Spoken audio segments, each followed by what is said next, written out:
Tatampusin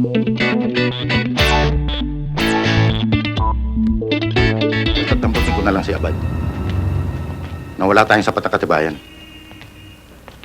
Pinaalala ko lang sa'yo, hindi yan tatanggapin sa korte.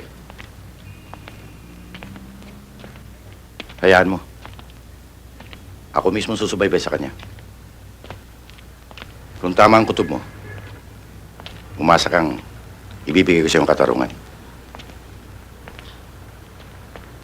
Hanggang kaya ko. Hihintayin ko kayo, Ninong. Pero pag nagdilim ng paningin ko, gaano mang kabigat na maging kasalanan ko, Diyos nang bahala sa akin.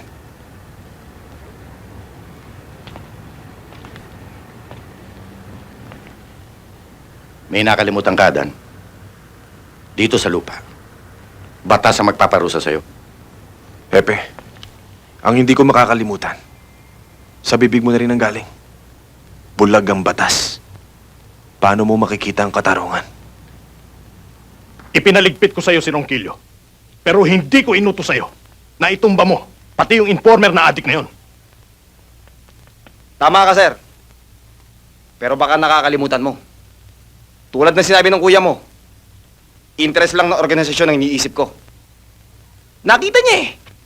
Nangupakan namin si Ronquillo. Isipin mo na lang, Kap. Kung nakarating kay Hepe yung tape na nakakuha ko kay Colette, dahil laki sunog. Ang hirap sa'yo. Masyado kang nagiging amateur. Hindi mo sinisiguro yung trabaho mo. Alam mo ba, nang dahil sa kabobohan mong yan, binigyan mo ng pagkakataon na masilipan tayo ng butas ng anak niyang halangang bitukang yon. Tandaan mo, tirador din ang hudlom na yon. Kumakasa! Masyado kang nagiging nervyoso, Kapitan. Kung yung ama na naging tinik sa lalamunan natin eh, tinanggal ko. Hindi ko papayagang makapuwing sa atin yung anak lang.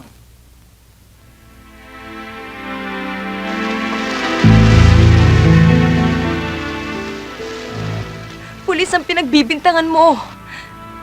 Paano mo sila haharapin? Adan, aagos lang ang dugo. Wala kang laban sa kanila.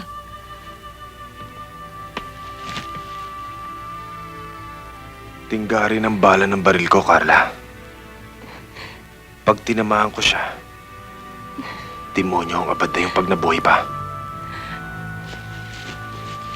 Adan, alam kong kaya mo yung gawin. Matapang ka eh. Pero paano naman ako? Makukulong ka kapag nakapatay ka. Paano kung ikaw mapatay? Adan, matakot ka naman sa Diyos. Isama mo na lang ako sa panalangin mo pag kinausap mo ang Diyos. Huwag, Adan. Mahal kita. Huwag mong hayaang hatulan ka ng panahon. Ayokong may mangyari sa'yong masama. Mahal din kita, Carla. Adan. Mahal na mahal.